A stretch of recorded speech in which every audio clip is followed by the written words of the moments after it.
James 2:23 tells us something remarkable about Abraham.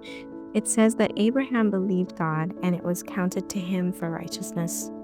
Then it goes on to say he was called the friend of God.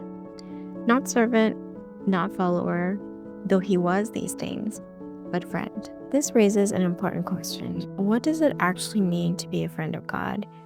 And is that kind of friendship and relationship still possible for us today?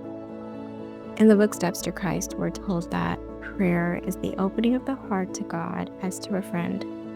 And I love the clarification that follows, that prayer does not bring God down to us, but brings us up to Him.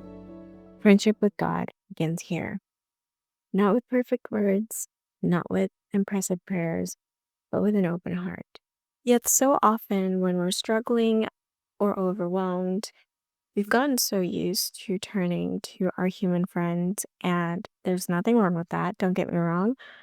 But how different might our spiritual lives look if our first conversation was with God through everything? I read this recently.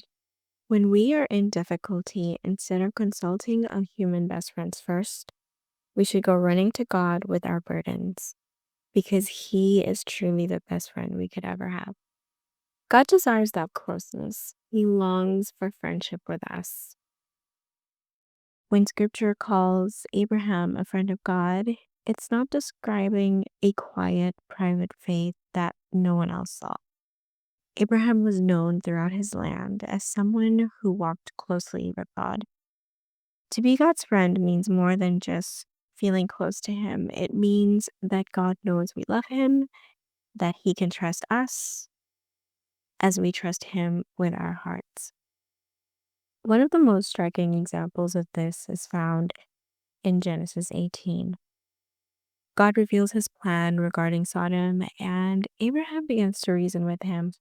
What's fascinating about this moment is that God allows it. He doesn't shut Abraham down. He doesn't say, "But who are you to question me?" Instead, He invites the conversation. Abraham isn't arguing for himself, he's interceding for others. His heart is aligned with God's mercy. This is what friendship with God looks like. It's intimacy, it's trust, and shared concern. Abraham wasn't the only one with this kind of relationship. Let's look at Exodus 33:11. It tells us that the Lord spoke to Moses face to face, as a man speaks to his friend. And it's as a friend that God tells Moses what's happening down in the valley. The people have made a golden calf.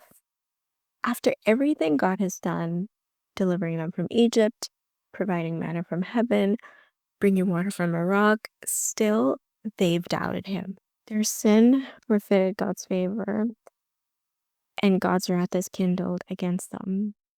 And Moses pleads with God. He intercedes. In essence, Moses says, "Lord, but what will your enemies say? That you brought your people out of Egypt only to destroy them in the wilderness?" But this story is not about Moses being bold enough to talk God out of his anger, and it's not about God losing control. It's about God inviting Moses to intercede so that mercy can act. Only the prayer of an intercessor could provide a way forward, and God knew that He could trust Moses with that role. So, as a friend, He tells Moses what He's going to do, and Moses, in turn, knowing God's heart, responds. Now, God has not changed. He's still looking for friends today, not because He needs it, but we do. Not casual believers, but friends who open their hearts to Him, who run to Him first, who pray beyond themselves, friends who stand in the gap for others as well. Friendship with God is not about status. It's all about surrender. It's about loving Him deeply enough that He can trust us. It's about knowing Him so deeply that we can trust Him. And when we begin to pray, not just for ourselves, but for others, we step into something beautiful. Prayer becomes more than asking, it becomes a partnership. God still invites us into that kind of friendship. The question is, will you respond? And will I respond?